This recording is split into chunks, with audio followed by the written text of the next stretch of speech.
Z5 cylinder head mga boss, sa mga naghahanap dyan para sa ating Click 150 standard size mga bossing. Ayan, 23, 29. Pero pwede rin to sa ating Click 125. Bali kung sa Click 125 natin to ilagay, big bulbs na to siya mga boss. So pwede ito sa cylinder block hanggang 59 mm sa Click 125. So standard kasi ito sa ating Click 150. So ito buksan natin para nyo makita yung ating Z5 cylinder head sa mga interesado dyan. Sa mga di pa pala nakapalo, kung interesado tayo ma-update sa mga paparating pa na parts para sa ating motor, pwede natin i-follow mga boss, BG Moto, kung interesado tayo. So ito yung ating cylinder head Z5. So ayan siya mga boss. Sa Click 150 standard size 23, 29. Ayan. Pwede rin to sa ating Click 125. Balik kung sa Click 125 natin to ikakabit, is ano siya mga bossing, big bulbs na siya. So pwede siya kabitan ng cylinder block hanggang 59 mm. So ayan, Z5 cylinder head. So wala siyang bulbs na kasama mga boss, pero meron yan sa pitch bike.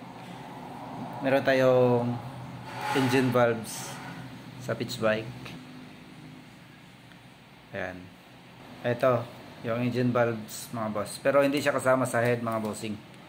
Nakikita ko lang sa inyo na merong engine valves sa Click 150 standard size. So ito siya, lighten engine valve.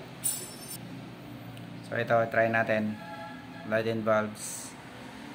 Ito yung 29.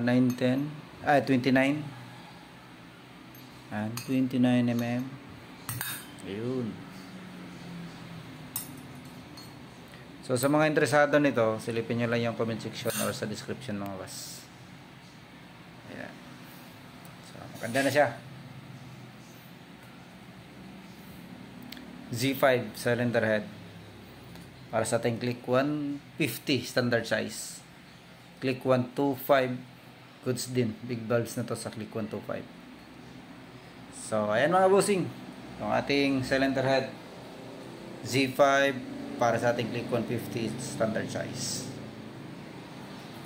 So sa mga interesado dyan, nasa comment section or sa description mga bossing. So inulit ko sa mga di pa nakapollow dyan, kung interesado tayo ma-update sa mga parating pa na parts para sa ating motor, pwede natin i-follow kung interesado tayo mga boss. Palagi tayo nag-update dito ng mga parts ng ating mga motor. So ayan lang mga bossing. Yeah.